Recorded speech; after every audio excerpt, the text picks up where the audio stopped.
Today, Zambia played Zimbabwe at the four-nation tournament taking place in Lilongwe, Malawi. So this four-nation tournament comprises of Malawi, Zambia, Zimbabwe, and Kenya. Now, these were the first four goals before we went into penalty shootout. So here, I'm doing the voiceover to avoid any copyright strikes, and I'm just showing you the goals that we had. So this was the second goal that was scored by Zambia. The first goal was scored in the 4th minute of the game, and the second goal was this one, which was just scored here, and it was a perfect goal. So Zambia was leading in the first half 2-0, and then Zimbabwe scored the first goal to make it 2-1. So this is the first goal that Zimbabwe scored, and later on they scored a next goal. So this goal was a nice goal, but it was due to negligence and defense problems. That person could have been contained easily. And if we had Frank Musonda, I'm sure definitely this guy would have been contained. But since we were a little bit lost on defense, so we had these issues behind. Now, the second goal was this one again, and the second goal also was because of defense, nothing else.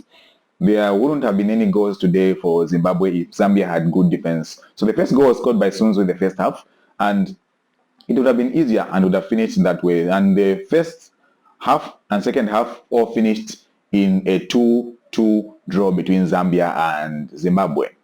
Now, here we are preparing for penalty shootouts. And when it comes to penalty shootouts, because this is a four nations tournament, therefore, all the teams that we have a knockout thing. So today, whoever was to lose between Zambia and Zimbabwe was to be knocked out. And the next team was going to play in the final.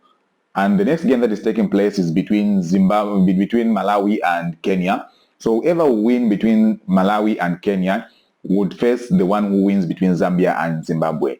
And as we have seen today's game, it leaned towards Zimbabwe because Zimbabwe won in the end. So this is just a voiceover and highlight for you to watch the game, as well as get the highlights of the whole game without any copyright strikes for this channel as well.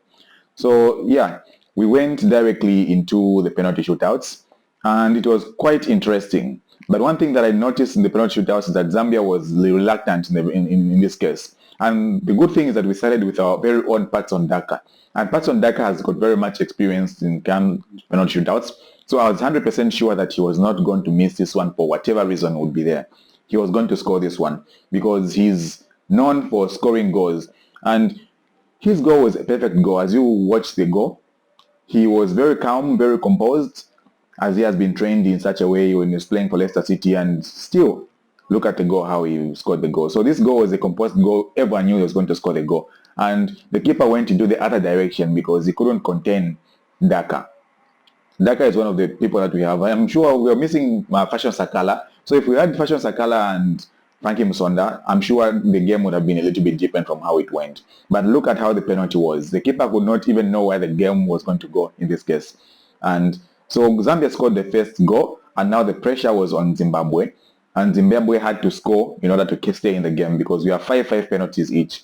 So the first goal that was played by Zimbabwe did not start very well because our keeper, Tostan Sabata, caught the first goal, the first ball. And instead of taking this lead, we had a player miss as well. And this was a very weak penalty. I was actually very disappointed when I saw this penalty because it was a weak penalty. How would someone make such kind of a penalty? If you look at it, look at how weak it was. The keeper did not even have to dive. He had to wait and see where the player was going to play before he even dived. This is so unprofessional, and it was not uncalled for the Zambian player. So now we're back to 1-1 with Zimbabwe.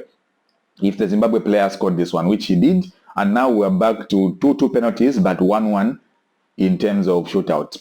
And this one was a very good penalty. I'm sure this guy is a quite experienced player because he was composed as well when he made this penalty shootout. Then the next one was from Zambia. Now we are under pressure again after they scored because we were 1-1. And now we had keeper Tostan Sabata making the penalty. And in most cases, keepers don't miss. And I don't know what happened. And you see, the keeper went the other direction, but he was nervous, or maybe something happened in which the ball hit the ball way high. So now we were back to being down as Zambia because now we had missed a penalty. And if Zimbabwe scored, they would have been leading at this point. And it was quite scary. But the good part is that the keeper saved himself. After missing a penalty, he then caught a penalty. So he was out of the loop because he redeemed himself. And that's the beauty of being the keeper, because you can redeem yourself at any time by recovering a penalty that you have missed. which he did. So there's nothing wrong with what he did because he caught one penalty. And he was very, very composed. Said, after being scored, no one is going to score at this moment for me. So we are still in the loop, and the next player is a Zambian player that played, and that was a very good penalty. This was a very, very good penalty. And I actually talked about this penalty because it was a penalty with power and precision. If Zambia had put in much power when it comes to penalties, we wouldn't have had problems at all. Because the keeper was not a good keeper, and even though he was going in the same direction as the ball, if the ball had a little bit pressure, he wouldn't catch it. The only thing that he did was to catch small penalties, and you're going to see what I mean in this case. So we had this player who scored, and Zimbabwe was still leading at this point, and this was a very good goal. Very, very good goal. I can't have anything against this goal because there's nothing that can be done in this case. And at this moment, we were under pressure because we were going into sudden death, and sudden death means that whoever scores and the other doesn't score, it's over. And we have Cletus Chama, that scored the last penalty for Zambia. And for him, he used to play for FC Benkiren in Morocco before he moved to Tanzania, I think, where he is playing now. And he's a very good player, so which means I knew that he will score this one. And even if the keeper went to the same direction, because of the power, I can't hold the ball. And now we were now in sudden death because Zimbabwe scored their own penalty now here. And now we're in sudden death. And sudden death is quite scary because one mistake that you make and the game is over for you as a nation. And this was almost a mistake for Zambia because it was a small penalty, but because of the pressure that was there, and I told you the keeper is not that good, he fumbled this one. And this would have been a much bigger, better lead for Zimbabwe because of this, but he tried his best. And they scored every penalty from here. So we are hoping for Zimbabwe to miss a penalty at least. So looking at all the penalties that Zimbabwe has made so far and Zambia comparing to the penalties that Zambia has made, Zimbabwe's penalties had much power in them. So even if the keeper was to go in the direction, there was a chance that the ball would be held. And this was much power for Zambia as well. Kudos to the player here. So which was fantastic. And now the pressure was back to Zimbabwe. Because Zambia scored, the pressure is back to Zimbabwe because it's always like that in penalty shootouts. You have pressure, you give pressure. That's how it is. Here, after the keeper scored, this keeper scored, and now the pressure was back to Zambia. So this was not a Zambian player, but the Zimbabwean keeper who was so composed in this way because, like I said, it's rare for keepers to miss because they know how other keepers play.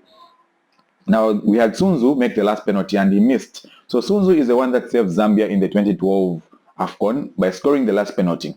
And ironically, this one, the last penalty that we had of the game, he missed it this time around, thereby making let Zambia go packing. So it's not always rainbows, and this time it was not his day and he lost. But Sunzu overall is a very good player, and we can't have anything against him for this penalty because no one can predict penalties. So this is how they scored the last penalty, and it was over for Zambia. So now Zimbabwe is going to play whoever will win between Malawi and Kenya in the final. So thank you for watching. This is Maxwell with Z Gambit. Have a wonderful day, afternoon, and evening. Bye-bye.